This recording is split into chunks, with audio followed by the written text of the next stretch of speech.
ನಮಸ್ಕಾರ ರೀ. ನೋಡ್ರಿ, ಇವತ್ತ ಮೊಹರಂ ಪ್ರಯುಕ್ತ ನಾವು ಚೊಂಗೆ ಮಾಡೋದು ಹೆಂಗಂತ ಹೇಳ್ಕೊಡ್ತೀವಿ. ಮನ್ಯಾಗ ಗೋಧಿ ಹಿಟ್ಟಿರ್ತದಲ್ಲ ರೀ, ಅದನ್ನ ಚಪಾತಿ ಹೆಂಗ್ ನಾದ್ಕೊಂತೀವಿ ಆ ರೀತಿ ನಾದ್ಕೋಬೇಕ. ಹಿಂಗೆಲ್ಲಾ ನಾದ್ಕೊಂಡು ಒಂದ್ 10 ನಿಮಿಷ ಬಿಡ್ಬೇಕ್ರಿ. ಬಿಟ್ಟ ಮೇಲೆ ಅದು ಹಿಂಗ ಹದ ಬಂದಿರ್ತೈತಲ್ಲ ರೀ, ಅದನ್ನ ತಗೊಂಡ್ಬಿಟ್ಟು ಹಿಂಗ ಒಂದ್ ಉಳ್ಳಿ ತಗೋಬೇಕ್ರಿ. ಉಳ್ಳಿ ತಗೊಂಡಿರ್ತೀವಲ್ಲ ರೀ, ನಾವ್ ಅದನ್ನ ಹಿಂಗ ರೌಂಡ್ ಆಗಿ ಮಾಡ್ಕೋಬೇಕ್ರಿ. ಆಮೇಲೆ ಹಿಂಗ ಎಣ್ಣೆ ಒಳಗೆ ಎತ್ಕೊಂಡ್ಬಿಟ್ಟು ಹಿಂಗ ಎಣ್ಣೆ ಅದಕ್ಕೆ ಹಚ್ಬೇಕ್ರಿ.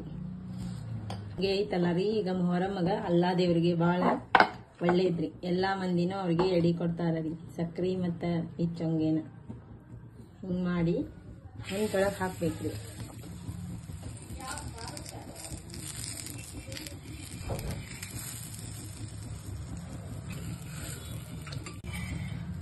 ಹಂಚೊಳಗ ಹಿಂಗ್ ಹಾಕೋಬೇಕ್ರಿ.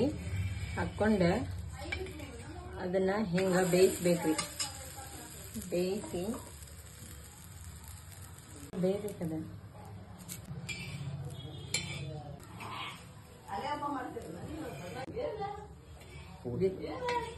ಚೊಂಗೆ ಪೂರ್ತಿ ಹಿಂಗ ಇದಾಗಿರ್ತೈತ್ರಿ. ಬೆಂದ ಮೇಲೆ ಹಿಂಗ ಒಂದ್ ತಾಟಿಗೆ ಹಾಕೊಂಡ್ಬಿಟ್ಟ ಅದಕ್ಕಂತ ಇಲ್ಲಿ ಬೆಲ್ಲದ ಸುಸ್ಲಾ ಮಾಡಿರ್ತೇವ್ರಿ, ಸಕ್ರಿದ ಕುದಿಸ್ಕೊಂಬಂದಿದ್ದ. ಅದನ್ನ ಹಿಂಗ ಅದ್ರ ಮೇಲೆ ಹಾಕ್ಬೇಕ್ರಿ. ಹಾಕಿ ಅದಕ್ಕೆ ತುಪ್ಪ ಹಾಕಿ ಮ್ಯಾಲೆ ತಿಂದ್ಬಿಟ್ರ ಅದರದ ಟೇಸ್ಟನ ಬ್ಯಾರೆ ರೀ. ಹಿಂಗ ರೌಂಡ್ ಮಾಡ್ಕೊಂಡ್ಬಿಟ್ಟು ಮಾಡ್ಕೊಂಡ ತಿನ್ಬೇಕ್ರಿ. ಮಸ್ತ್ ಟೇಸ್ಟ್ ರೀ.